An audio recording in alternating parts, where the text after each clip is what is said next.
नाराज झाला. आज काय झालं, आमच्या घरातली रांगोळी गेली आणि आमच्या घरातली माणसं रंगोली झाली. आज राष्ट्रमाता राजमाता मासाहेब जिजाऊ यांची जयंती आपल्या शाळेत साजरी होत आहे. अरे जिजाऊ एक स्त्री असून ज्यांनी स्वराज्य उभं केलं, जिजाऊ एक स्त्री असून ज्यांनी स्वराज्य उभं केलं अशी ती राजमाता राष्ट्रमाता जिजाऊ. आज स्त्रीगुणाचे प्रमाण वाढलेलं आहे, त्यामुळे आज 1000 मुलांमध्ये 850 मुलींचं प्रमाण आहे.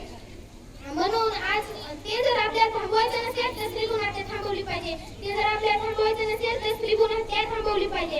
अरे जिजाऊ जर नसत्या तर नसते घडल्याशिवाय, जिजाऊ जर नसत्या तर नसते घडल्याशिवाय मग गर्भातल्या कन्या जिजाऊचं रूप पहा, जिजाऊचं रूप पहा. मुलगा जरी वंशाचा दिवा असला, मुलगा जरी वंशाचा दिवा असला, मुलगी त्या दिव्याची ज्योत असते, मुलगी त्या दिव्याची ज्योत असते, मुलगी त्या दिव्याची ज्योत असते. अरे म्हणतात ना, आमची आज शिवाजी महाराजांचा इतिहास ऐकल्यावर आमची आई म्हणते बाळ शिवाजी व्हायचं असतं. आज छत्रपती संभाजी महाराजांचा इतिहास ऐकल्यावर आमची आई म्हणते बाळ संभाजी व्हायचं असतं. अरे म्हणून तर खेडेकर काही म्हणले आहेत ना, आमची आई म्हणते बाळ शिवाजी व्हायचं असतं. चालीला जाताना पुढे नाही मागे नाही मधोमध बसायचं असतं.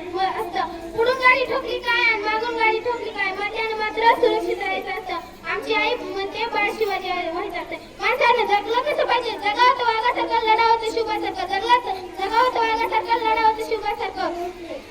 आजचे शिवाजी महाराजांची जिजाऊ काय करतात, आजचे शिवाजी महाराज आई वडिलांना घराच्या बाहेर काढतात. अरे म्हणतात ना, बाप घराच्या बाहेर काढतात, दारात राहते आई पण, बायकोला दररोज म्हणायला तुमच्यासाठी काय पण, तुमच्यासाठी काय पण, तुमच्यासाठी काय पण. आजची पोरं काय करतात, आजची पोरं नाचू कीर्तनाच्या रंगी लावून ज्ञानाची पथके असे म्हणणारे तुकाराम आम्हाला पाहायला मिळाले. परंतु आजची पोरं आवाज वाढवली की तुला आईची शपथ आहे, आवाज वाढवली की तुला आईची शपथ आहे अशी म्हणतात. तुम मुझे खून दो मैं तुम्हें आजादी दूंगा, तुम मुझे खून दो मैं तुम्हें आजादी दूंगा असे म्हणणारे भगतसिंग आम्हाला पाहायला मिळाले. परंतु आजची पोरं तुम्ही आम्हाला तंबाखू द्या आम्ही तुम्हाला चुना देतो, तुम्ही आम्हाला तंबाखू द्या आम्ही तुम्हाला चुना देतो, अशी ही परिस्थिती वास्तव आहे. आजच्या जिजाऊ मुली काय करतात, आईची परी पप्पाची परी आणि परी बनण्यापेक्षा जिजाऊसाठी वाघीण बना, जिजाऊसाठी वाघीण बना. एवढंच म्हणेन की कोणाला आजीचं लागीच झालं तर कोणाला पैशाचं लागीच झालं, कोणाला शेतीचं लागीच झालं तर कोणाला आजीचं लागीच झालं. मला आज अभिमानाने सांगावं असं वाटतंय की जिने स्वराज्य उभं केलं आम्हाला त्यांचं लागीच झालं, आम्हाला त्यांचं लागीच झालं.